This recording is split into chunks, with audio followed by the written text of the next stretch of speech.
This is such a... There we are. Cool beans. Is it all right? It's all right. That's all right. Can you still see your sheet? Yes. Cool. Now, what's this show all about? Hello and welcome to Likeable, a show where we discuss stand-up comedy from an entry-level perspective. I'm your host, David Sigel, and today I am joined by Mr. Carrll. Carrll. How are you? Good. Welcome back, dude. Oh, I'm so happy to be back because I am a huge fan of this podcast, and I'm checking it out all the time. Thank you. I think your funniest episode lately was... it was Jordan Malice and Gilbert. Okay. I was just laughing the whole episode. Oh, that's you get awesome. those two in the same room, and that's what's going to happen. Yeah, I was a little worried because some of the jokes I made on there were offensive. So, yeah. Well, I'm a bigger fan of your podcast than you because remember I texted you about something you said on the podcast. You didn't know what I was talking about. Oh no! So I've gotten into this bad habit of not listening to the whole episode back. So okay. Yeah, it's when I had them all like stockpiled up. Yeah. When they would come out, I would listen to them again because it would have been like, a month or 2 months since I just heard them. But now they're like only 2 weeks behind maybe, and like this'll come out in 2 weeks, I think. So yeah, you're moving fast. Yeah, it's a little bit much. I missed the stockpile, if I'm being honest. Yeah. Yeah, but yeah, no, I mean, thank you for listening. Well, I think the most interesting episode of late was Yelena. Yes, Yelena. Because she is really concerned with craft. She wants to be a really good comedian. Yeah. And those are the shows I like the best, when the comedians are just talking about what's going on in their minds. Josh talked about some of that a little bit. And look, I gotta criticize you. You need to stay in your lane. Okay. Last episode, you had some murder podcast lady that's just not a comedian. I didn't watch the whole thing. Oh, so if you get to the end, that's why I brought her on. So I Gym or something. I knew her from the gym, but the reason why is because there's so many comedians that have podcasts that are like this, that are just done, with, one listener. And, so the great thing that she did is she started a podcast in 2020. And then in a couple years time, she had sponsors and, all of this stuff. So, I mean, it was really, we talked about that a little bit. How to be a success. How to get your comedy podcast off the ground. That was, so that was geared towards more to the comedians that were podcasters. Well, I listen while I'm doing my work. I have work calls and stuff, and then I have a break in between in which I'm just doing my regular work, and that's when I listen. So I guess I'll go back and see how it concluded. Sure. Did you like the murder case at all, or you gave up on the murder case? I gave up. I liked how you talked about, like, they focus on the serial killers, and or maybe it was her saying that, and these are the more intimate, like, you're going to be killed by somebody you know. Yeah. Right? Man. And there isn't much focus on who got killed, just the killer. Yeah. No, it was I liked the episode. It was cool. It was different. But yeah, I definitely prefer talking to comedians for the sense of just like I like talking the craft, like you mentioned with the Yelena. Yeah, Yelena's Yelena was talking about the whiskey cellar, and I'm like hearing all these comedians talking about the whiskey cellar, so I'm like, well, I ought to check it out and see, they give up comedians an opportunity, and so I go look it up. It's the Climate Lounge. It's that on 7th. It's the same old place. They just keep switching the names all the time. Yeah. So I'm booked on some show June 21 now. Heck thanks to Joe Pontillo giving me... Shout out. Shout out to Joe.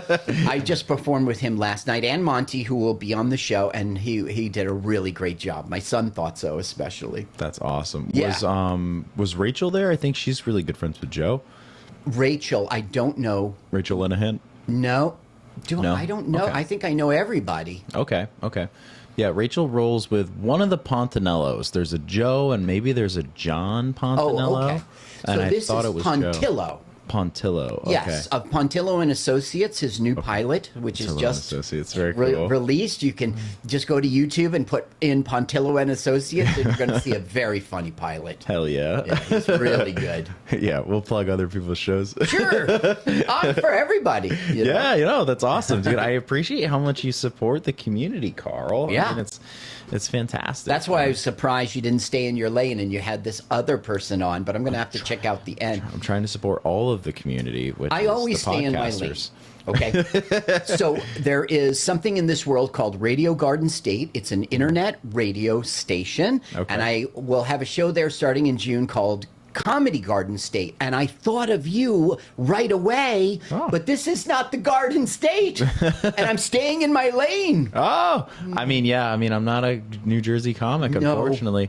I have ventured to New Jersey for the podcast. Maybe so. that will be my excuse to put you on sometime. Okay. Is a venture into Jersey. And then I can ask you all about what you think of Heck Jersey. Yeah. Heck yeah. Knowing you, you'll be very complimentary.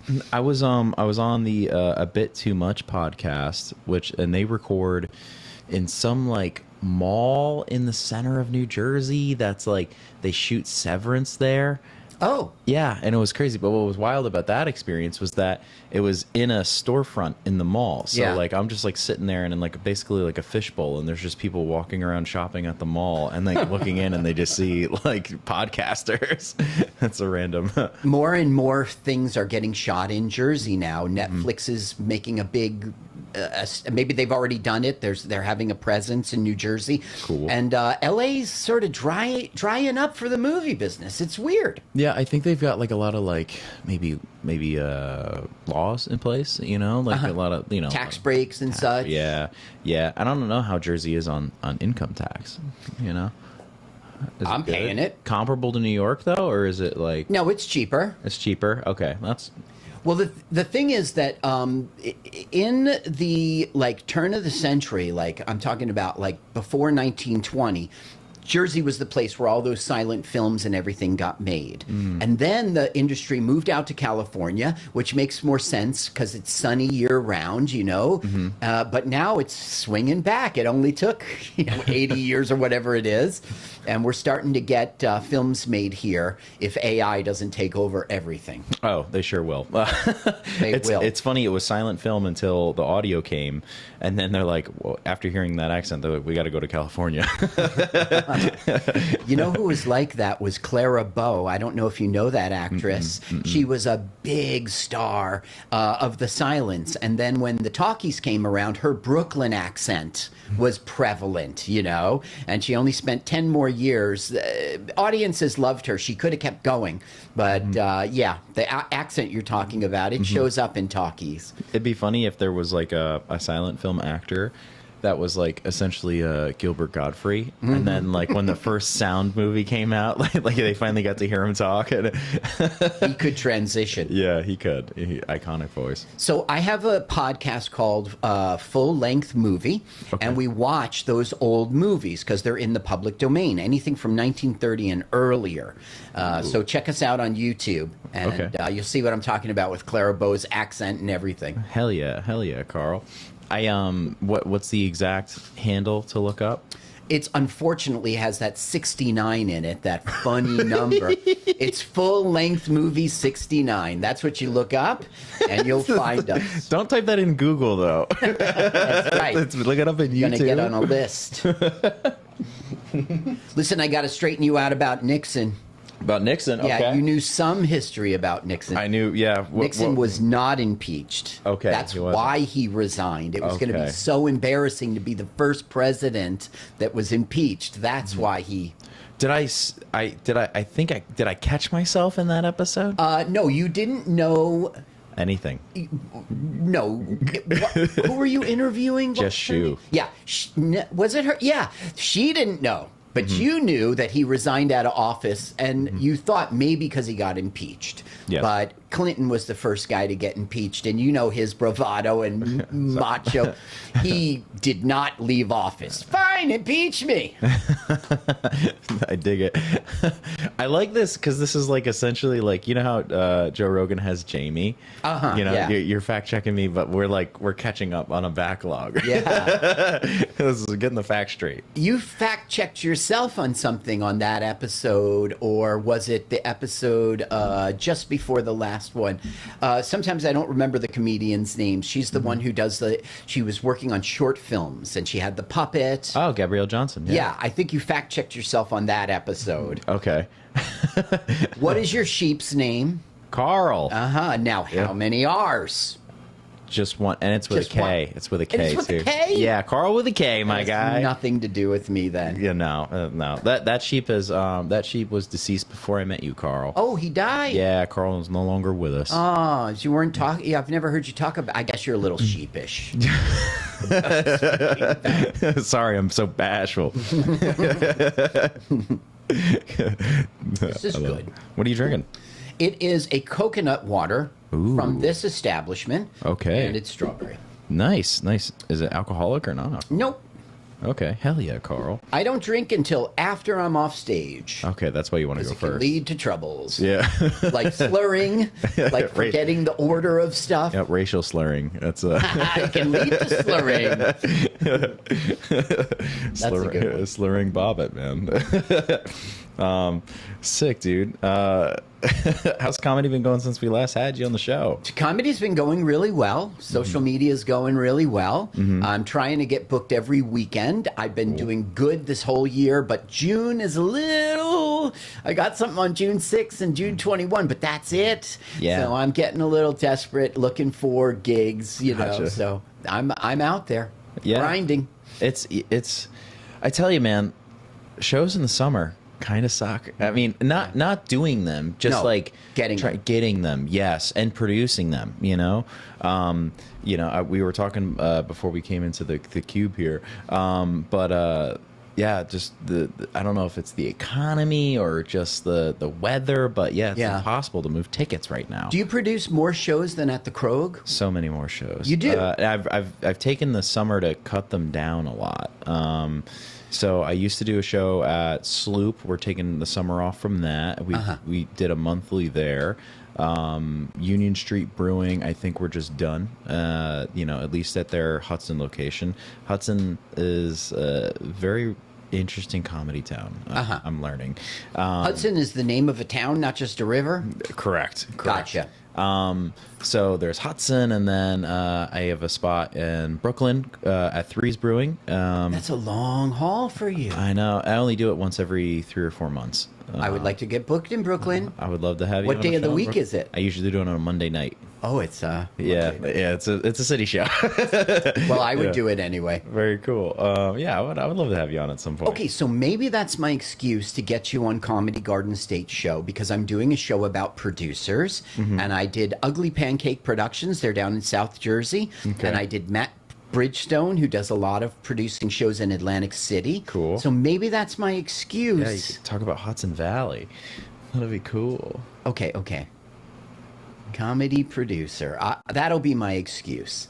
Yeah. But the thing is, then I got to focus on your comedy producing and not like your podcast and stuff. All right, I have I'll work so much opinion on producing, Carl. it. Okay. So much Now, opinion. it's only a 20-minute interview. Oh man, I could spew a lot of junk out. I mean, there was a good. I think Elena and I talked about it a bunch too on her episode, where I was talking about how I pay people and like my thought process behind that, city spots, and how you don't get paid. Right. Just the production in that. How many minutes do you get to do in Brooklyn? I usually do a showcase format for the Brooklyn one. Depends on. It's a long haul. Yeah. Oh, like how much do I do? No, how much do you give a comedian? If it's a long lineup and I've got like a bunch of comics Yeah. on, it's like 5 to 7. Okay. If it's if it's a shorter lineup, then it'll probably be like 10, 15 or whatever. It Okay. honestly depends on. It's a shorter show. It's Not an hour and a half? No, it is. But I'll like. What'll happen is, because I'm in the city, I usually take the opportunity to bring in like a headliner that is because they're more affordable because I'm in their backyard. Like the one. And it's a Monday. And it's a Monday. Yeah. So we had Laura Sogar for like $50 one day. 50. Don't say that out loud. Oh yeah, sorry. Running down her brand. yeah. But it was like literally like a block or two away from where she lives. So, that makes total sense. Yeah, and she only had to do 20. it was nice. Yeah, I think she made out like a bandit pretty well. But yeah, no. Well, I hope to get there on a shorter lineup because it's a long haul, and I would love to do like. Yeah. What when we have Hudson Valley comics come on, and we've only done like I said, we only do it like every 3 or 4 months, so they've been sporadic. But when I have people on from the Hudson Valley, I usually try to encourage them to get down early, hit mics beforehand, like most bang for your buck for the day. Sure. Hit mics in the city and then Yeah, pop it's a on. good call. Yeah, bang for your buck. I've done a little bit in the city this year, but one time I was at the Comedy Shop. That's pretty cool, but it was also a Monday. So it's like, great, you're booked at the Comedy Shop, but it's a Monday. And Dark Horse on Bleecker Street. I'm trying. I made a New Year's resolution to do more in the city, and it was going strong in January, February. Maybe because it's cold and nobody else wants to do the shows. I don't know, but It's just tough, man. Like, my resolution this year was also to get down there more, and I've been lucky enough to be down there like once a month, and I'm okay with that. I want it to be more, but that's plenty we'll see. for such a drive. Yeah. I mean, like, I just take the train. I pop down, I spend the whole day down there, and then I just I make a whole day out of it. Right. Yeah, Smart. it's nice. I have the flexibility to do that, which is nice. Yeah. Okay, now you watch Breaking Bad, and you thought it was in Utah. Yeah, all right. New Mexico is mentioned all over that show. Okay, because even now I'm like, you correct me on the Utah thing, and I'm like, I know it's Nevada, but I feel like it's New Mexico. Well, I mean, that was a large part of the show. They talk about New Mexico, and I heard that, what's his name, Gilligan? I always think of the Vince island. Gilligan. Yeah. He didn't have some big love for Albuquerque or any. It's just that things were cheaper there, and they told him they were going to do it in Los Angeles, believe it or not. Oh. And they told him, no, we're going to do this in Albuquerque. So he just fell in love with the desert, and he did that other show about alien invaders. Did you see that other one? Well, it also takes place in Albuquerque, so I guess it's his adopted hometown. Yeah, all right, that's cool. No, I do love the show. I got more wrapped up in the plot than the setting. Carl. Yeah, I guess yes. Yeah. What about Better Call Saul? Is that for you? So I watched like 2 or 3 episodes of that, and I just couldn't hang on to it. You Was know it what I mean? the first season? Yeah, I get it. Yeah, it's always Get it. every new show is like that though. It's always like they're building for the cliffhanger at the end, and then at least that's what every time somebody tries to turn me on to like a new drama, they're always just like there was like, just get past the first season. I'm like, well, that's a lot of commitment. That's like 10 hours, The time I saw Better Call Saul, cable still existed, and it would come out on AMC once a week. So it's easier to hang with it if you're just once a week checking it out, Yeah. I was very disappointed in the first season, and a lot of people will dispute me on, disagree with that. But I mean, we just got through Breaking Bad, and now we're seeing this drama about a guy trying to be a lawyer, and he's got problems with his brother, and it's just like, where's the crime? Where's the crime? And then that Tuco showed up. Did you see? You didn't even watch that far in the first season. Nope. It just looks so obvious. Oh, you're doing Tuco, so you're calling back, Breaking Bad. It just seemed, but I mean, and it doesn't get better with season 2. You really got to wait a lot of years before that show kicks ass, and then season 3. Yeah, I guess I don't even know, but the crime shows up. That's the thing. Oh, good. Yeah.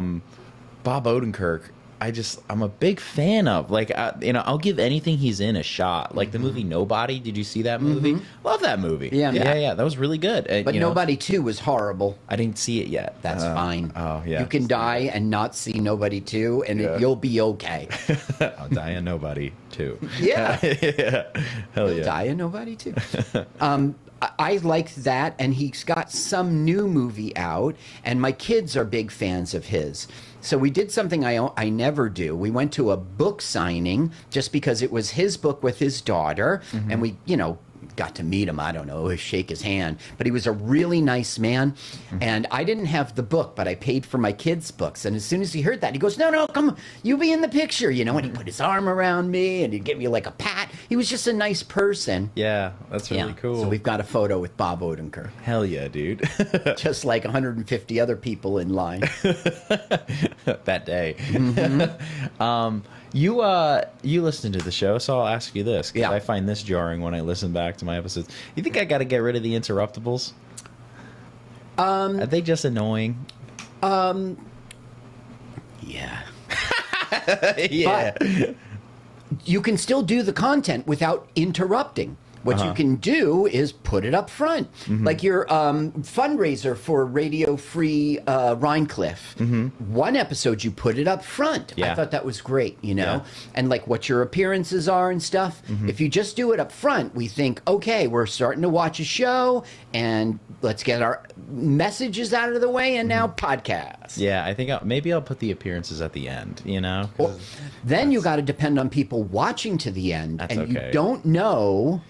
I don't know how many people actually listen all the way to the end, but also I don't know how many people listen to the interruptible and then they're just like, oh, I got to go see Dave live. You know, that'll be, you know, people like probably like I've did a little bit of digging into who listens to this show, right? Mm-hmm. And you know, they're mostly comics. you know? Yeah, like, for sure. Yeah. And then there's some locals around here, and then I'll get nice comments every once in a while from people around here.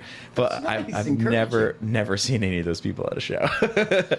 I would just put it up front, and what you're saying to the audience is, you know, I'm a comedian. I'm working, or is it free? I don't know, but you've got gigs lined up, and you're serious about it, and now a show about it. Yeah. I don't know. It's still fun to play with. I love the show. You know, I learned a lot from this show. Do you really? Yeah. That's why we do it, man. Like storytelling mics. I didn't know that was a thing. Oh, like story slams? Yeah, that's right. The term you used was slam, which made me think of poetry slam. Mm-hmm. And of course, we all know what that is, you know. But I didn't know so there are mics in which people just tell stories. Yes. So I'm going to do one in New York soon. I've kind of picked a date, and I'm going to go and do it. But there are there's story slams, and basically it's like an open mic where anybody can put their name in a bucket. They get polled, but each mic has a theme to it. Oh, you must tell a story around a theme, but the theme is very vague. So like, you know, like the last one I did, the theme was spring awakenings.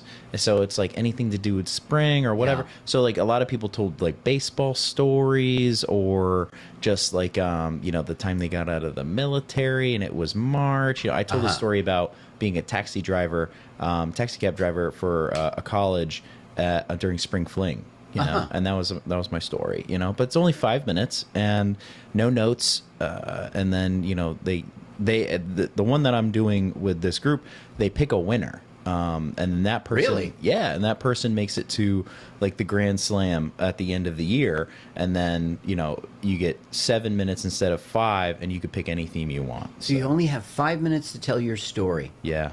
Yeah. Sort of like Prairie Home Companion or something. You can do it. Yeah. Oh, dude, it's once you get used to it, it's pretty easy. You know about the theme way ahead of time?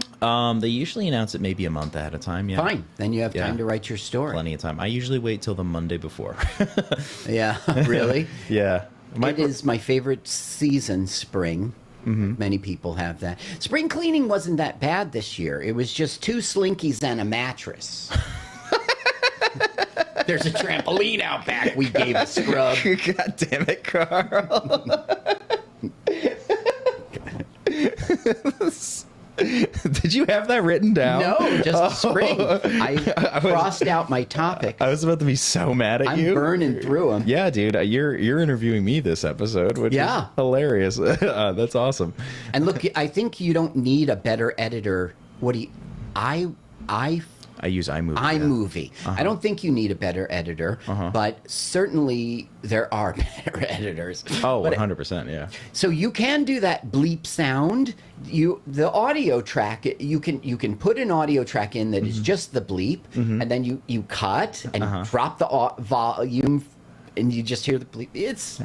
Yeah, I figured it out. Jess wanted that word bleeped, and I put a hockey buzzer in there, which I thought was fun. Because she's a hockey fan. So you should have bleeped your curse word on your Radio Free Rhinecliff promo for the. You see, that's what I texted you about. You didn't remember. I don't remember it now. Well, you said, like, what was great about this? You're not part of the corporate media, and you're not censored. And you said, I can say anything the fudge I want. And then you go, I said fudge. I was thinking that I didn't say fuck because I'm a classy guy.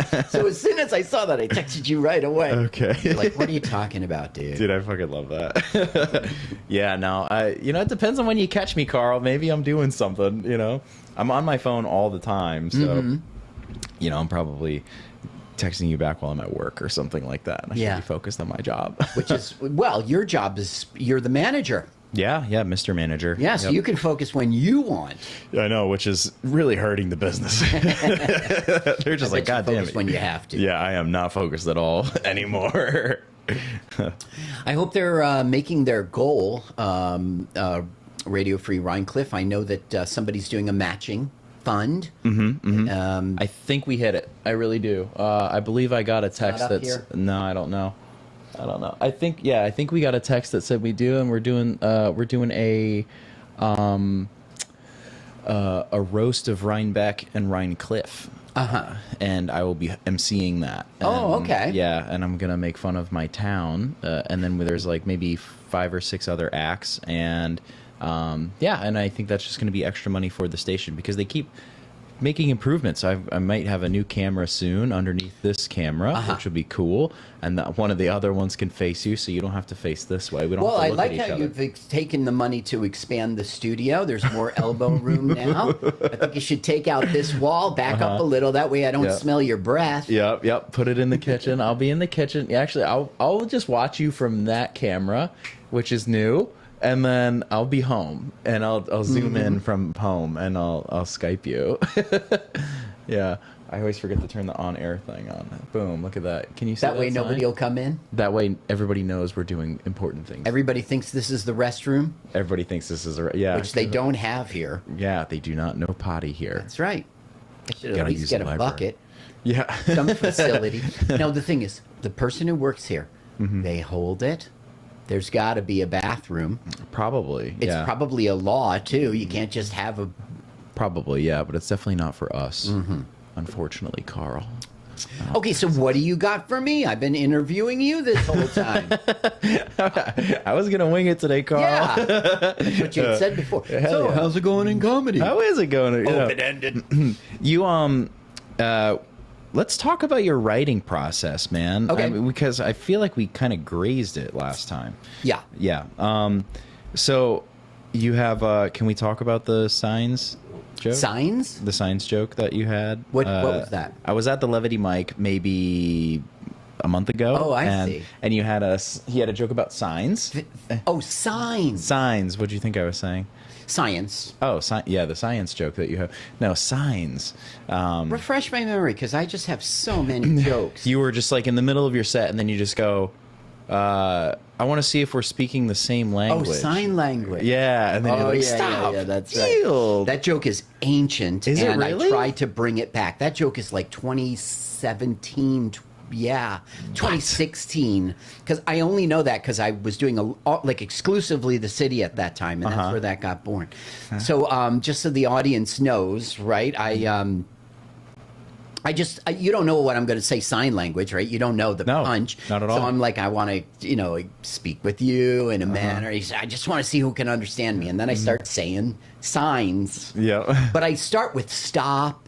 And then, when I'm going stop, I could be meaning anything. And then when I go yield, you might get the inkling. And then I go, no trucks over 2 tons. And I'm speaking in sign language. No parking. Yeah, dude, you had me going like crazy. So that's an old joke, and are you? Well, the thing is, that joke was born, and it was getting laughs, and that's what the open mic is about. You bring, and you see, do I need to throw this joke in the garbage, or does it have some potential? Maybe it's already fully written, because they're laughing every single time. And sometimes, they they chuckled, so there's something there. So you work on the economy of words to try to say it in a different way or set it up different. That's what the open mic's all about. If you go to the open mic and you're just saying the same old jokes that you already know, well, that's not fair. Lots of people are at open mics for different reasons. Sometimes you just want to say your set in front of people and get practice that way. But for me, it's about writing the joke. So something weird happened with that joke. All of a sudden, people stopped laughing at that joke. Like, I don't know, maybe my inflection was different or something.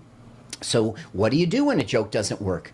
Throw it in the garbage, because you got to kill your darlings. The point, I say jokes I don't like because I know they get laughs. So, that's what it's all about. So I pulled that joke out again.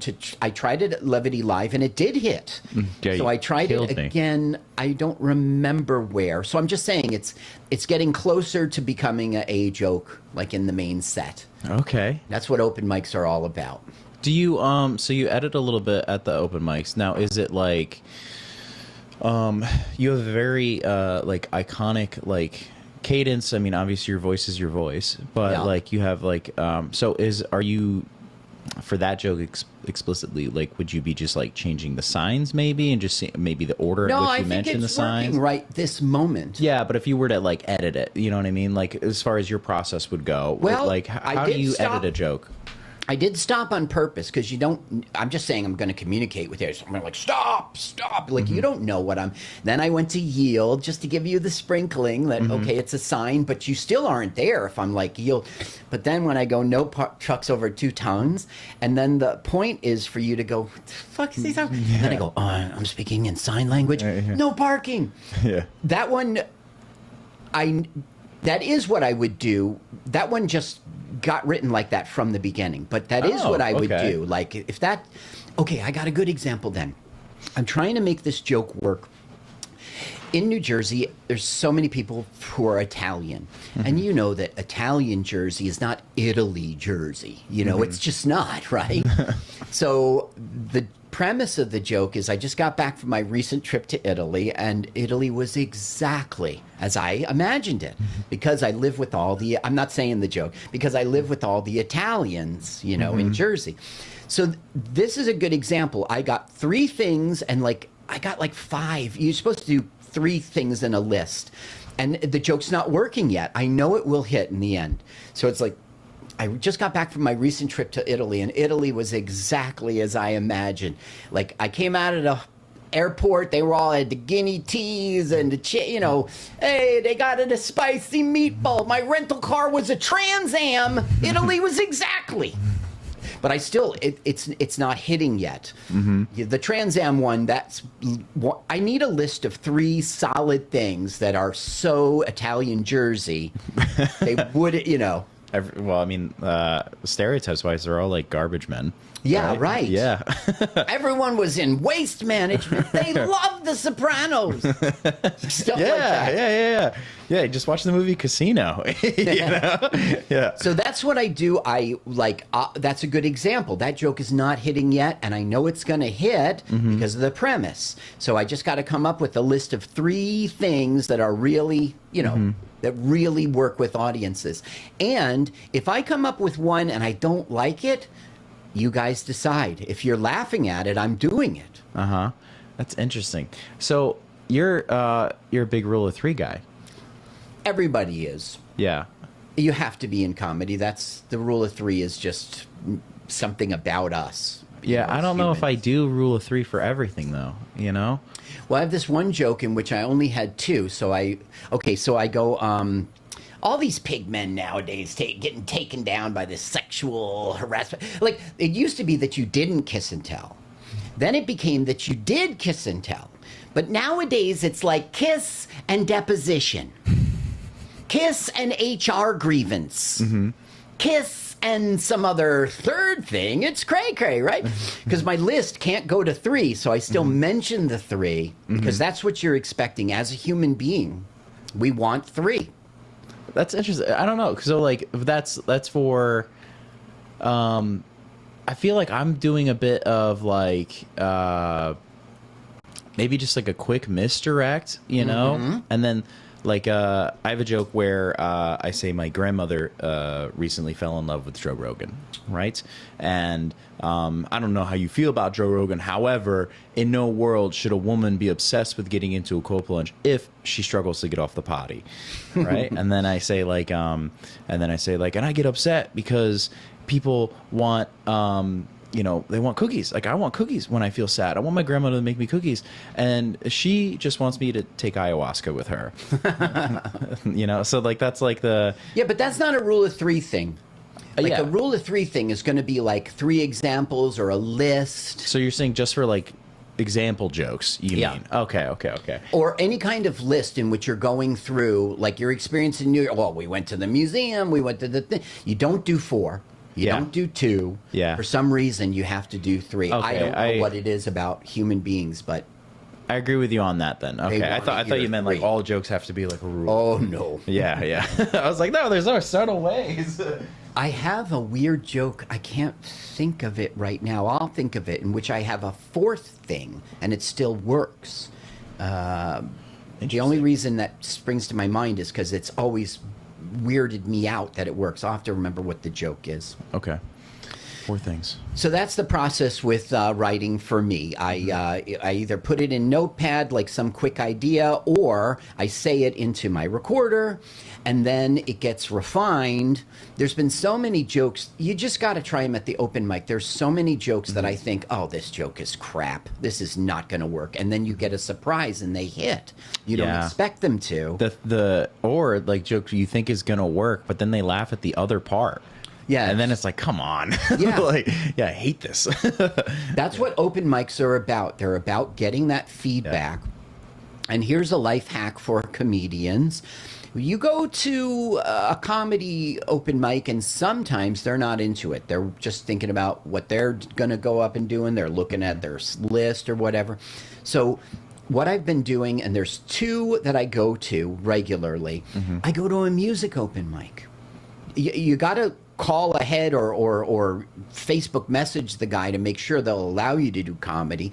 Lots of times they'll allow you to do 15 minutes because that's what all the acts are doing, 15 minutes. 3 songs adds up, to 12 minutes or whatever it is. So that's a great thing. So you can do long form, and you're not in front of comedians. You're in front of regular people. Mm-hmm. I mean, they're musicians. They have their spouses with them or whatever. Mm-hmm. Or there's people drinking at the bar, but they're regular. They're not comedians. Yes. Yeah. I was explaining this to people. Did you watch Funny AF on Netflix at all? Mm-mm. Should I? Yeah. I mean, so I'll bring it up for 2 reasons now. I thought it was interesting because it's the show where Kevin Hart goes to New York, Chicago, and LA, and they do 14 comics. And then the ones that they actually want to talk about, they'll highlight. So maybe you see 5 per episode, right? And then you'll see like glimpses of them off the stage for a lot of it. But anyways, why I found this interesting was, one, the New York and LA comics, and I've said this on a lot of recent episodes, but like New York comics always start with like, I am. Mm-hmm. I am this. I look like this, whatever. And then the LA comics were always just like, how we feeling? How I feel like, and it was like one of those interesting things. And Chicago was like a weird mix. But the reason why I brought this up, I'm the comedians listening to things. So like by the time this show is going live, because they did like 3 recorded episodes, and then there was 2 live episodes 2 nights in a row, right? Okay. And it became like an American Idol, but for stand-up comedy. The grand prize is an hour on Netflix. You get an hour special. The first live episode, they had Kevin Hart and Chris Rock. Kevin Hart was running the show. Chris Rock was the guest. And Kevin Hart, for the whole season, it was only 6 episodes, did a very good job of acting when he heard a joke, right? He was like, and Keegan-Michael Key, who was on the first episode, also did a great job of acting when he heard the joke, because they had already heard the jokes, right? But they were not being comedians listening to... They didn't prep Chris Rock for this. So Chris Rock is sitting on a couch in the crowd on an elevated platform with Kevin Hart, and they're lit up for camera, and you can see Kevin Hart going like, and then Chris Rock is just watching, you know, as you would a comedian watching another comedian, right? You know, because you're studying confidence, you're studying how they say it, you're studying their hands, if they're shaking. Like, I pay attention to all of that. I like watching the crowd a lot more now, but yeah, it's so interesting. So Chris Rock was not prepped to do that. So, and what also went wrong on this first episode live was that they didn't mic up the crowd that well. So now you've got somebody on live Netflix and they're doing jokes and it doesn't sound like they're hitting. Right. And then they do this weird side pan where you see Kevin Hart losing his mind and then Chris Rock stone cold, you know? And it's like, oh, they're bombing, but they weren't bombing. It was just, they didn't have good mics in the crowd. And I feel like people don't understand that. You know? Yeah, that's really important. I went to the Doris Theater in Delaware in, it's the Delaware Shore. And I can't remember the name of the town right now, but it was a beautiful stage, and there was like 80 people there. They were in a circle. It was intimate, right? But they were recording us from the balcony where they have the lights and everything. So you couldn't really, the crowd, the sound was getting eaten up underneath the balcony. So I'm up there. It's a beautiful shot. I can't use it on social media because you can't tell that the joke I just did hit. Yeah, it's almost like remember the Levity show we did? That was I thought that was in February of last year. That was in June of last year. Oh. Yeah, so we're encroaching on a year from that. Yeah. But anyways, the tape we got back, Mel's tape.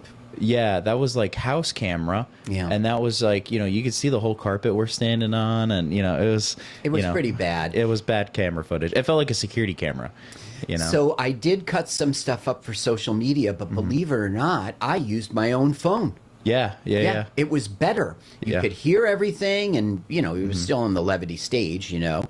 I thought that the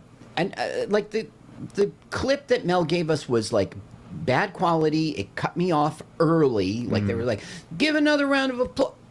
You know, I was like, so, but I mean, luckily I was protected. I had my B-roll. Yeah. I had my own camera going. So. Yeah. I set up my Canon where we were all sitting. So I chose the middle of it so I can get right down the barrel of the stage. So I ended up using that footage for my one clip that I got out of that 10-minute set. So, the clips that I got people laughing.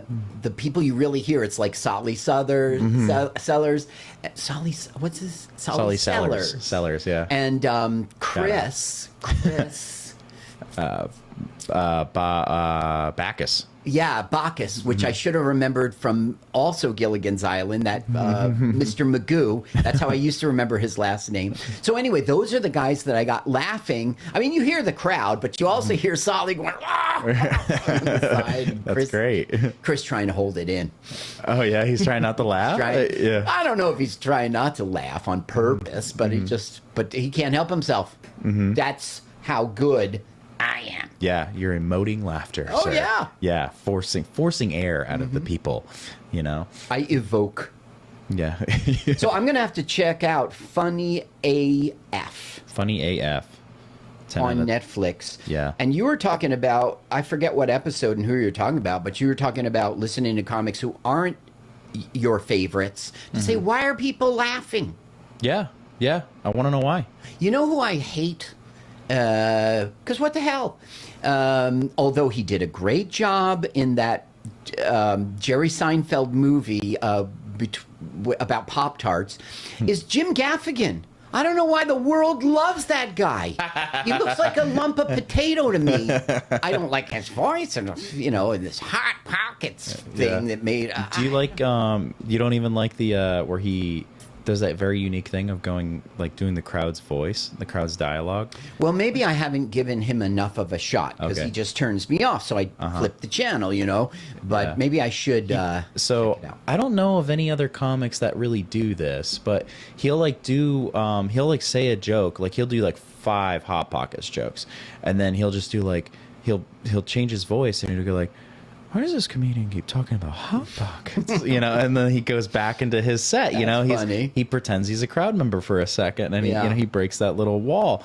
And I think that's very unique. But That's probably about all I appreciate about yeah. So Jim is somebody that I watch. I used to not like Mike Birbiglia, and I wanted to watch him because he's a storyteller. Right. And I listened to his podcast because I really love his writing. But now that I've watched him more, and maybe the podcast has changed me a little bit. Warming up. I like him a lot now. Uh-huh. Yeah. I really enjoy. More than warming up. Yeah. I would go see him live. Like that's something I would feel like would be special to me now, which is crazy. Now, Chris Rock, I love his comedy, but I'm mad at Chris Rock. Why? And I'm jealous of Chris Rock because he spent years not being funny. Really? Years not being funny, just unfunny. As a matter of fact, some of his movies talk about the journey of a comedian to getting funny. It makes me so mad that he got to be famous, and not funny. Now, he was funny on Saturday Night Live because it was sketches and stuff, but his stand-up just wasn't good. But it is hilarious. Now, don't get me wrong. It's just that I'm jealous that he got 10 years to work on craft while we're all watching him. You know what I mean? Do you think he was like famous off the rip, or like do you think he got on camera before he did his 10 years, or do you think he was 10 years in, got on camera, and then had to take 10 years to get No. Eddie Murphy took a real liking to him for whatever reason. Okay. He was a comedian in New York, and he got on to Saturday Night Live. Now, look, I really don't know the story, and if Chris Rock watches this, he's a Jersey resident in Alpine, he'll probably be like, fuck this guy. Okay, I get it. I don't know what I'm talking about. I think the story is that Eddie Murphy took a shine to him, got him on, I don't know if it's true, got him on Saturday Night Live, but that would help, You're gonna right? have to fact check your own episode. Yeah. And I think that was why he got to be in the public discourse, because he got, I don't know, just like, I'm an old man. I can't remember stuff sometimes. But eventually, and also Chris Rock used to have horrible movies, really, really bad movies. He just couldn't do a good movie. Now that's changed. He does good movies now, Well, comparatively. I was gonna say, name one. What was it called? It was like a top 5 list. I like Grown Ups, like maybe the first and second one. I don't know if He was an ensemble cast member. Yeah. And it's got a script and everything, But like he did something called Pootie Tang, I think. I haven't seen it. And he did another one called CS. This Eddie Murphy's brother. Eddie Murphy gave him. Eddie Murphy's brother is in that as this real tough guy, and then he goes to prison, and Chris Rock takes on his persona and becomes a rap star off of it. And Eddie Murphy's brother, Charlie Murphy, he's in the jail going, this fucking guy, wait till I get out. And then he does get out. I don't remember how it ends, but it's basically a chase to get, So it was a good concept, but the movie didn't do well, and it really wasn't funny, and I don't know. So I'm just a little mad at Chris Rock, but it all did work out. He is funny now, and he does good movies now. Yeah. Just a little jealous that he got the chance to be. I honestly, the more that I don't want to sound salty, but the more that I do this, the less faith I have in, like, this is going to sound so bad. Okay. I know like 4 listeners are going to be like, David, you're a fucking idiot. The less faith I have in like me just like writing that perfect joke that's going to take off. You know what I mean? The less faith I have in that, the more, as far as like me making a full career out of this, the more faith I have in this becoming a full-time career is numbers. And by the time I meet somebody and, if I am who I am, they'll like me and they'll bring me along. And it's just like, as you describe Chris Rock, somebody that's bigger will just bring you. And I'm thinking about that because there is a comedian that I won't name. I'll talk to you about it after the show. But there's a comedian I won't name. And they did a show with a touring headliner. And just by chance, they got on the show, right? Right. They did a good job, and it's very much a set demographic of people that this person appeals to. Okay. We're talking about Fluffy. Yeah. Yes, Fluffy. So Fluffy, he's touring with Fluffy, and I thought it was Fluffy. no, yeah, this is how Fluffy. Yeah, he was touring with George Lopez. That's the name. I was thinking. Remember, I was like, oh, my old man. Sandra Bullock took a liking to George Lopez, and Sandra Bullock was the brain, trust, and power behind George Lopez becoming getting a big push. So that's what I'm saying is like this one comic who was who's been doing comedy for quite some time, maybe never got the acknowledgement or whatever, was still pretty good, but you can just tell there's a difference between that person and the next person. And they got an opportunity, they did really well, and the headliner in them clicked. Now this person is touring with the headliner, and there's other comics that I see that too. And and I don't think that this person, like, I think of a lot of comics, and then I just compare them to Michael and Gumbiate, right? And Michael and Gumbiate is like one person away from being like, hey, Mike, feature for me, we're going to go on tour, because Michael is very good, in my opinion. Yeah, I understand. Very good. So I mean, this person I would say is not on Michael's level. Okay. Really? And still getting a touring opportunity. And that's what it is to me, because I know how hard Michael works. I know what he does, like, and I don't even know all of it, but I'm just like, everybody knows Michael's very good. And you can He's got to stop using the N word, though. Yeah. It's a little crutch of his. Yeah, he loves that. Yeah. I made a joke about that. So I've got a, so that's why, like, I'm losing a little faith in this. It's who you know, etc. Yeah. And that's just, of course, the business aspect. If you got noticed by someone, who you know, then it'd be okay with you. It would be okay. So what this other person is doing is also okay with me. Yeah.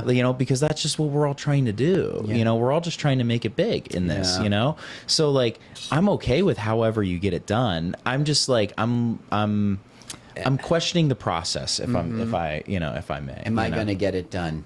I have to know somebody. Yeah, you just got to bump it, because then there's like, this is a great example. Comedian Greg Stone, right? Do you know Greg? I don't. Okay, so he'll do the dojo mic every once in a while.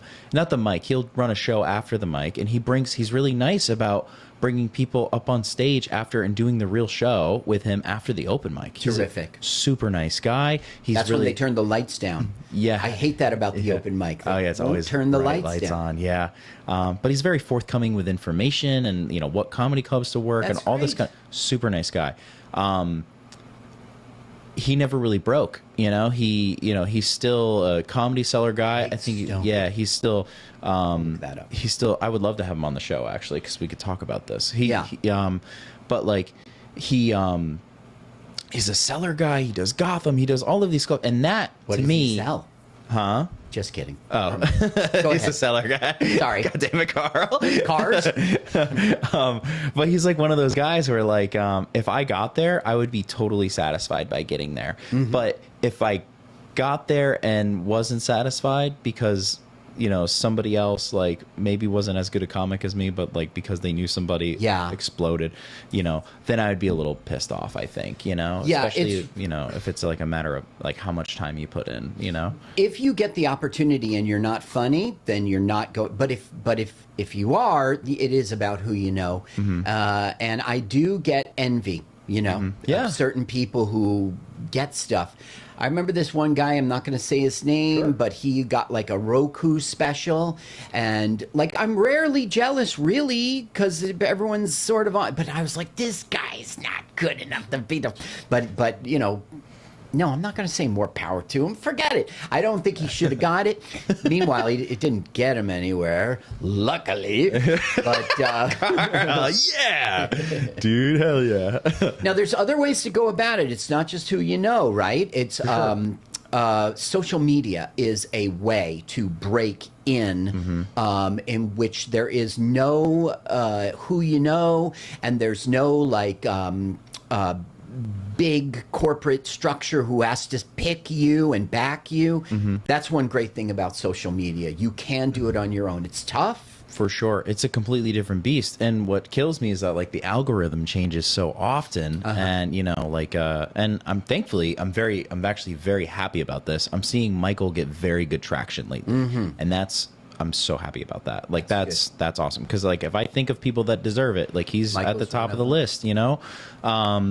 You know, and he had a clip hit like, you know, I mean, you've had an 11 million view or whatever, 20 million view. I have one hitting right now. Yeah, that's 250. Dude, hell yeah, dude. And he had one hit 1 million, and that's great. Yes, that's phenomenal. And you know, I was like, dude, it's just great to see like somebody acknowledge that my friend is funny. You know, like that's just awesome. But you know, he's brushing it off like it's nothing. But I think I have a million hit one that remember I was criticizing him for using the N-word. It's all about the N-word. Oh yeah. Yeah, so I'm a bit of a hypocrite there. Yeah.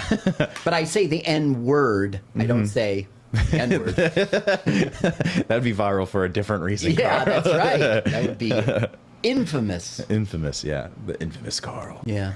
Yeah. That's, by the way, just so that I'm not bragging, that's as best as I've ever done. I got the 111, and then I have the 1-1. Everything else, I have one that's like 900, you know, it's like almost one. But that's it. That's it. The other ones are like, you know, 5, 3, 2. Yeah, but dude, like, I put out a video last week, took it down. At 24 hours, it got 900 views. Like, that's horrible. Yeah. That's like nobody on your friends list. I have more followers than that. Like, that's horrible, you know? The algorithm is, you're right, it changes. But it favors short things. It favors good quality. And so I just do a stand-up clip. Now, if I put something else on that's not a stand-up clip, like an advertisement for a show that's coming up, or we have this late night show now with Six Borough Productions, and it's their, you know, shorts on YouTube, and there's the thing on YouTube. The algorithm punishes me. It gives me views in the 100s. Yeah. Yeah. It's so weird, though. It is. Right? It just sucks. Yeah. Right. It's like, hey, dude, you're not doing what you do. Stay in your lane, right. I'm not pushing. Just go back to what we expect out of you. One episode about how to make your podcast be successful, and then somebody's telling you to stay in your lane. Look at this. I don't know, 17, 12, whatever. And then you get to, like, here's a late night clip. You see that? Oh, it says 13. That sounds good. Excuse me. I have to go back. Yeah. Okay, look, this is an advertise. All right, this is making. No, but I mean, you're going from like 2,400 views, 1,200 views, and then your stand-up clip is like 250,000, and that's a low one, you know? 250,000. Yeah. Now, I'm just happy because I haven't had a hit in like a month. And so I was like, thank God. Yeah. That's awesome, man. Some things I call hits are like 20,000, 30,000. It's not like, you know. Yeah. Not trying to. Yeah. But I mean, so that's why like the social media thing is discouraging a little bit, because like, you know, it is. No, but if you're consistent, you're always doing the same thing. You have something with good quality and something short. That's the way. You just do it every day. Do it every day. I mean, I did it for months before I got that one hit, and then suddenly I started getting hits, you know? Yeah. So if you just consistently do it.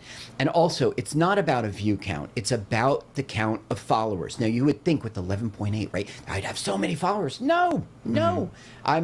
I'm doing good, but the thing is, that's how you get booked at a comedy club. You show them how many followers you have.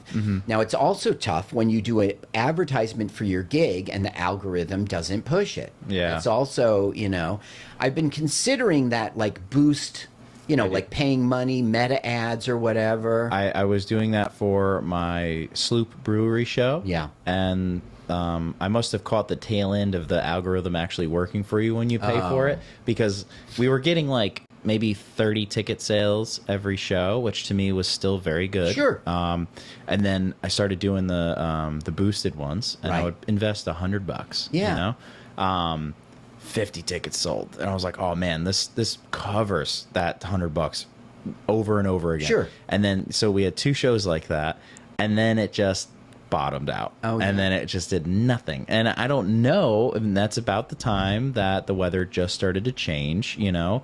But yeah, I don't know if that's like a thing. But I mean, from what I understand, is like those are not getting. Because then I tried it again for my Brooklyn show, and I invested like $100. Tickets were $10, so I wasn't gonna make that money back anyways. But I just wanted attendance. Yeah. And it was trash. It was it was not good. You know, I'm also afraid that if I boost post, that Instagram or the algorithm will say, "Oh, we got a customer here," and then they don't push stuff unless I'm paying. So that's why I've never done it. Yeah, it's sometimes I think about it like I need to invest in this little thing if I want it to grow, and I invest like a little bit. And the only thing I might do that with would be this podcast. My comedy will take off when it takes off, but this has a better chance of yielding a return if it takes off because of sponsors and whatnot. It'll be more steady income, you know. But I'm not. I mean, I want a sponsor. I would love to have a sponsor. Yeah, but, sponsors are tough because the sponsors you can get are always this trash things.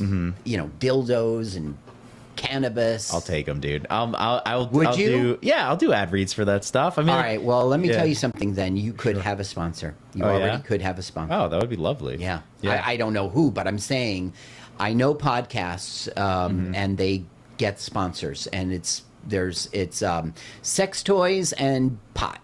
I'll take it. You know, mostly because I want to give back to the station. You know, I want to make sure that these people start making money, some money off of me. Yeah. They've been letting me use this for free the whole time. That's great. Their only ask is like if I make an ad sale that they get half of the revenue, you know? So that's fine, you know? And they would be okay with you talking about sex toys? They let me talk about anything I want. Well, I know, but yeah. Do all these? There's a lot of shows here. Yeah. Gyno curious. I am curious about that guy. Yeah, I considered that profession because hey. But then that turned out to be unethical. Can't go into it for that reason. Yep. Gyno Curious 69 on YouTube. Yeah. I regret that name, but full length movie you can imagine is taken, right? Yeah. And so, like, what number is going to be memorable? I thought of. I couldn't come up with anything. You're going to remember full-length movie 69. Yeah. So stupid. But I love it. Yeah, dude. Whatever works, man. Yeah. I'm going to start pushing that podcast soon, and because it doesn't have. See, we used to have Let's Watch a Full-Length Movie on YouTube, and we had like 2,500 subscribers, right? And then YouTube said, hey, this is copyrighted material, and they took us down. They gave us 3 copyright strikes. It's like, and I was just about to drop everything except for the public domain stuff, and then we were going to monetize. But before I was able to do that, they said, well, they killed it, you know, so we switched to full-length movie. So what I'm doing is I'm going to make shorts off of the movie and then a link to the so if you're watching shorts and we make you laugh, maybe you'll click on the full thing and maybe you'll subscribe. Maybe.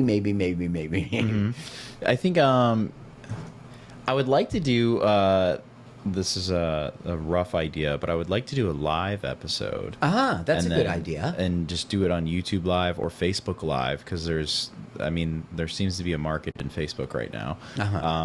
I would like to do that and then just try to watch something, or just like, interact with people. Like, Twitch streaming is big right now. But I mean, it would just either be a watch along or, just interacting with people. So StreamYard, which you don't use, gives you the ability to go live on YouTube and Facebook at the same time. Oh, cool. Now, you're a YouTube thing, so it would be better for your brand to be on YouTube Live. But, I mean, if you appreciate Facebook, and I know you don't know Anthony Quinn, but we used to do Late Night with Anthony Quinn on Facebook. So we were broadcasting somewhere, and it was good. It had legs. So maybe you should look into something like that. Do you know about StreamYard? No, I never heard of that, actually. Okay. Yeah. I'm trying to build some kind of set at home, actually. So I've gotten a lot. But don't you want to tie it into this podcast? They might just coexist. They're, because I mean, if you listen to the last episode with the podcaster, she mentioned Patreon being the first way they started to make money, and that might be a thing where I just I go on like a Sunday and I just talk about the shows that weekend, and just give like the what's the word, whatever, inside baseball on the shows from that weekend, my actual thoughts and all that kind of stuff. Then it'd be for my Patreon subscribers, right? Yeah. Well, the thing is, we too considered Patreon for full-length movie because we have this backlog on Let's Watch Full-Length Movie on YouTube. If it's behind a paywall, I think we can get away with the copyrighted stuff. But like, we have less than 100 people are our subscribers. We're a new venture. They shut us down, so we're trying again. The view counts are pathetic. Oh, by the way, you had talked about wanting to know how long people are watching or whatever. You can go into YouTube Analytics, and it shows you when viewers dropped, when they stopped.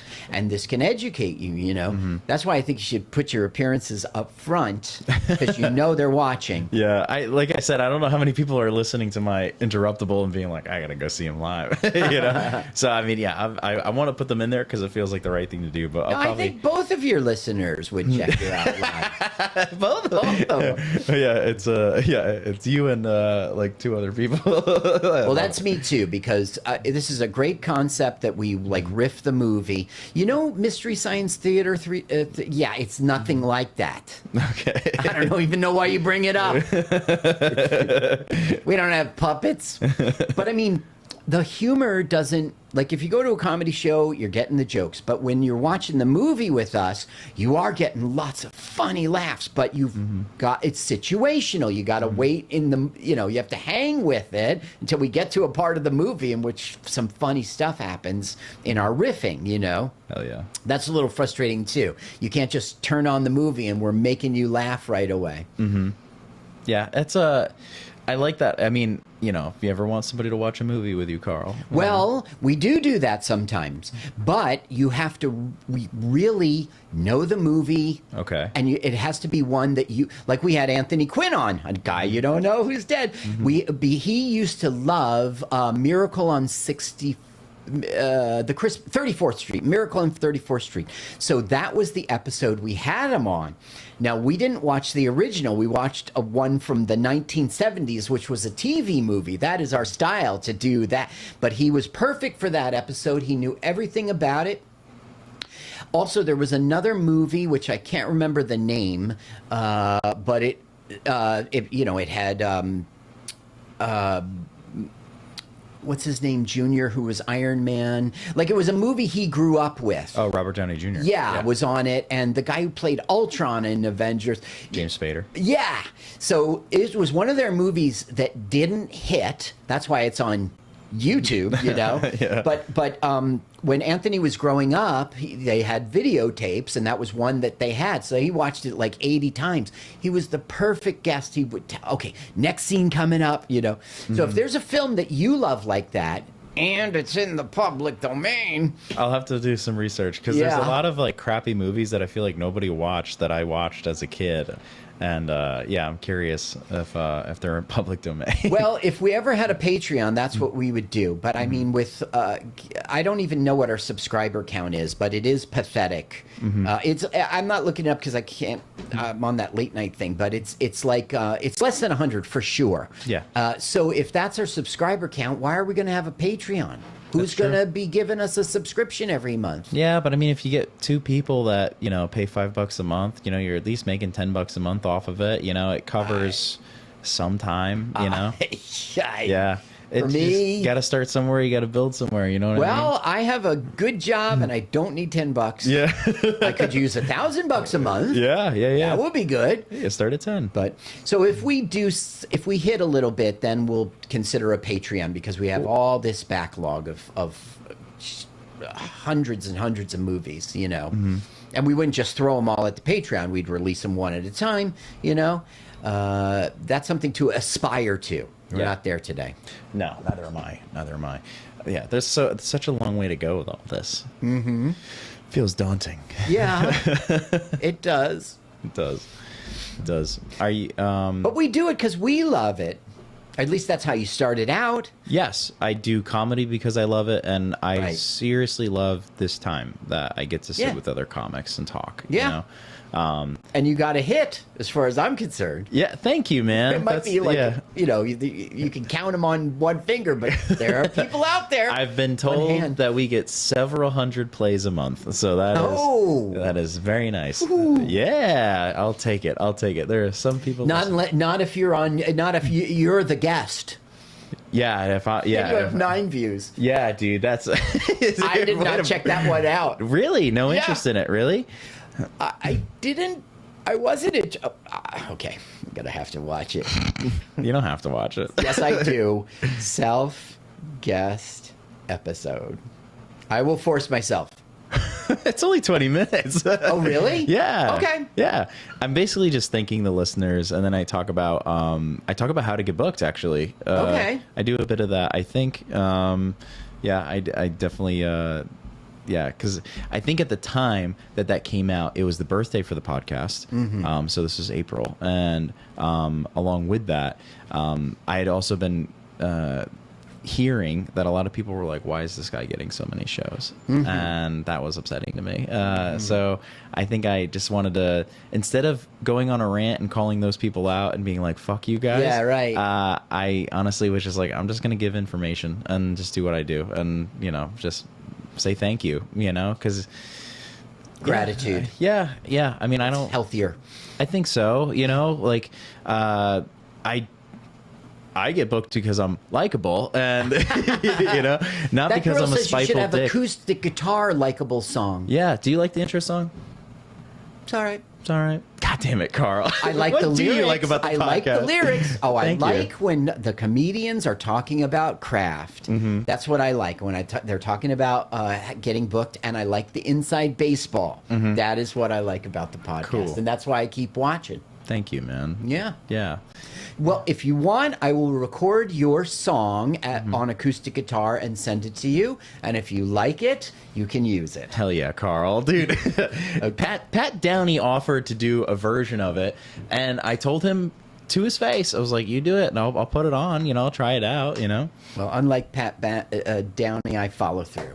Fuck yeah, dude. Yeah, you're gonna get- Fuck you, Pat Downey. No, I didn't say no, that. No, Carl says fuck you, dude. No, Yeah. I wouldn't cops pat you down, right? Yeah, There's yeah. some joke in there. Yeah. Pat Downey. Sure, Pat Downey. Yeah, Pat Downey Jr., dude. His father was a cop. Yeah, his father Named should him have been. Pat Downey. There we go. Work it in. I used to have a joke about. This is a good example. You take a joke to the open mic, you try it 2 or 3 times. If it doesn't work, it's in the garbage. But the joke was essentially about mischief night, goosey night, the day before Halloween. And like I hid all the, we were all out and I hid all the eggs we were going to throw in my jacket. And the guy patted me down. That joke didn't hit. It's a funny visual. So you talked about don't you write new material every day? All you the don't. time, yeah. I try to write a new joke every day. Well, then you should. What were you saying before? It was about trying to write that one joke that's really going to hit. If you're writing every day, eventually that joke will come out. Oh yeah, I mean, so there's been I've been very happy with the stuff I've been writing so far. I've been doing clean for a while now, and I've transitioned into doing a lot of family stuff, and as of the last month or two, I've been focusing on a lot about my body style and all that kind of stuff, So, and then that has produced some pretty neat stuff, and I like it. When your squats. Yeah, well, it's even just I'm a little overweight, so I joke about that a little bit. Like this joke I have, and maybe you heard it at the last open mic, because I think I did it at Levity, but I was standing in line at the deli, and I saw on the sandwich board that there was a sandwich named The Dave. Right? I do remember this. You remember joke. that? Yeah, Okay. yeah. I'll finish it for the viewer, I guess. Sandwich named The Dave. And then I order the sandwich. The guy behind the counter says, "Can I get a name for that?" And then I say, "Dave." And that prompts the guy behind me to go, Is this your the sandwich named after you?" And then and so that's the premise. And I've had a lot of fun playing with that as far as what works. So at different open mics, initially that joke was me asking the crowd, like, what kind of sandwich do you think the Dave was? Right. And then I was actually using that to fish for what people perceive me as. So that was fun, because somebody said a turkey club, and now I like using the turkey club. But initially that joke was a roast beef sandwich because it's a lot of meat, very little. It could be fatty. Yeah. But my rule of three that I had with that was like a lot of meat, very little vegetable representation, and pretty cheesy, That's so, good. Yeah. So I do like that one. And then, the turkey club was fun, but then I turned it into, that upsets me for two reasons. Like, one, I didn't know I was giving off custom sandwich vibes, and I like that because it's just like a weird use of words. And then the second one was like, and the problem was it was just a turkey club. Like, there was nothing special about it, and that bothers me too, so. At least I'm in the club. Yeah. Yeah. I had a buddy in high school that went to a McDonald's and they offered the chicken club there. Yeah. And he went into a McDonald's and he was like, how much does it cost to join the chicken club? He was just asking the McDonald's person, and they're like, you have to know somebody. Yeah. You gotta, can't just they'll let you tour with the chicken club. So it sounds like you look at open mics the same way I do. You're writing jokes. So many times my wife's like, are you going to comedy tonight? And I said, no, I have nothing to work on. She goes, well, just go to... No, it's not like... So many comedians go to these open mics to see their friends and be part of the clique. And that's fine. Everyone's doing it for a different reason. But for me, if I don't have anything to work on, I'm not going to levity. I'm not going, But if I do have something to work on, I am there because I want to, check it out. Yeah. Used to be I would write 7. Let me ask you, do you write out the whole joke or no? You come up with the premise first.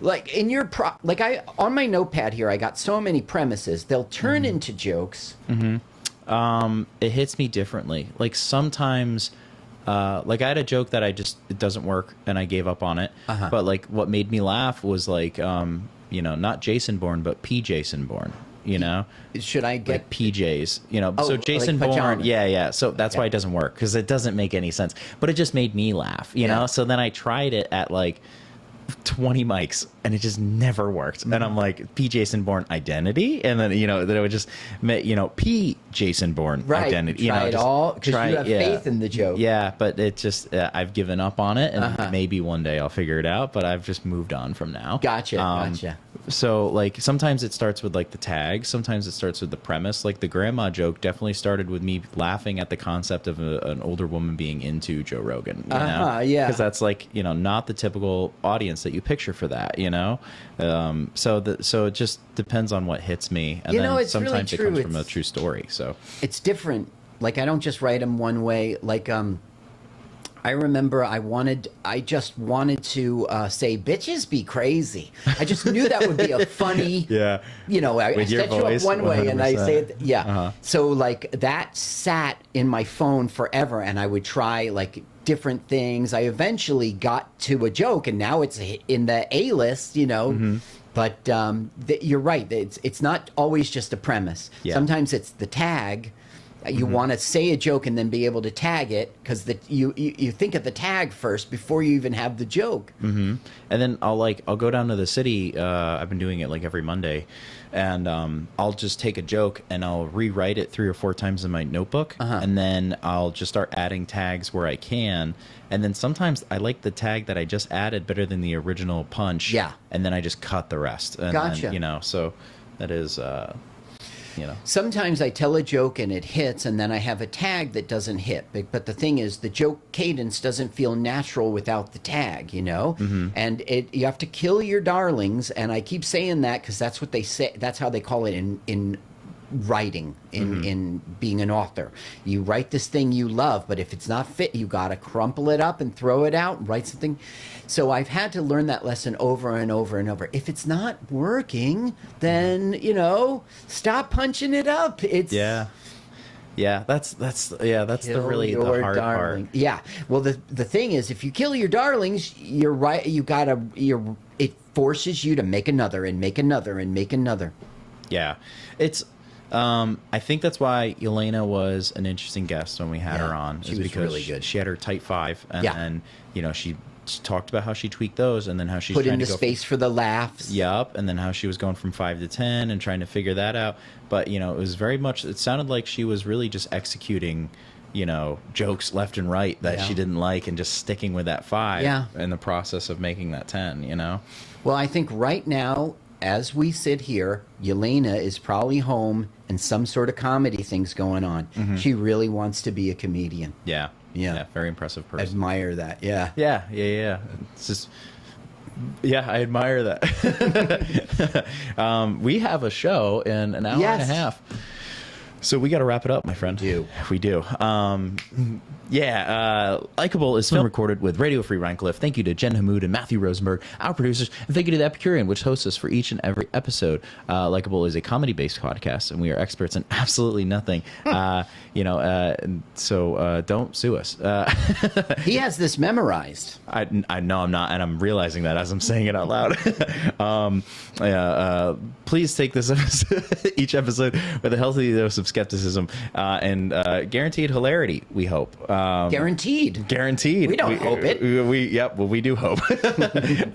Please enjoy it just as much as Carrll does. I love this podcast. Thank you, dude. And listen, I know you're wrapping up now. Yeah. Go ahead. Okay, so Radio Garden State, internet radio station. I'm doing Comedy Garden State, and it's very similar to this. It's about the craft of comedy. Now, it's based around New Jersey because that's what the station is. That's why I wanted to have you on so bad, because you're doing something that's the same sort of concept. I'm going to pull you in as a producer. Okay. And that'll be my excuse to get you on the show. I think it would just be a good guest to have on, because I can talk about the differences between Jersey comedy that I've noticed and upstate comedy and New York comedy. And, because I've noticed some severe, like, I can pick out a comic without them telling me where they're from, typically. Yeah, you mentioned understanding how L.A. checks in with everyone before they do it, but New York's going, I this and I that. Yeah. But even so I was at a show in Jersey City, and I was watching comics perform, and I'm like, oh, I know where you're from, before they told me where they were from. And they were like, yeah, I'm from Central Jersey. And I'm like, oh, okay, that makes sense, and then somebody told me that they grew up in Brooklyn. I'm like, that makes sense. It's just how certain things are said, not based off of accent, just based off of their jokes. Yeah, off of the jokes. Yeah. If they're doing a joke about a tractor, they're from upstate. And then I also got to plug your podcast. Just pre-making notes. We can do it on StreamYard. You will get introduced to StreamYard. Sure. We can go live. Is that live? No, we'll just record it. Sure. But I mean, we can be remote, because hour 37-minute drive, I think it was. And I'm close to the border of New York too. So we could just do it remote, and it'll be premiering in June. Cool. Yeah. All right. Well, anything else you want to plug before we wrap up? Go to carrllsucks.com for all your Carrll information. Too much. It's too much, Carrll. And it's Carrll with 11 L's? R's. Fuck. Damn it. That's all right. Listen, if you want to follow me on Instagram, you put in CA, and then you just start typing R's, and eventually you'll see my thing pop up. Hell yeah. Wakanda. Yeah. Dude, I'm trying to close with nice things to say, and I can't think of it. I'm kidding. Well, Wakanda's got legs. I got to say, last night at the show, I love when this happens. 2 people showed up because they are fans of the Wakanda thing. Now, that's not fame. It's 2 people. Well, it was one guy and his girlfriend. I bet you she doesn't even know, so it's one guy.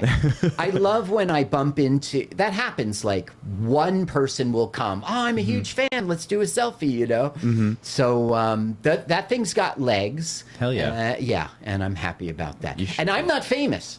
Wakanda. Yeah. That's what's famous. I love it.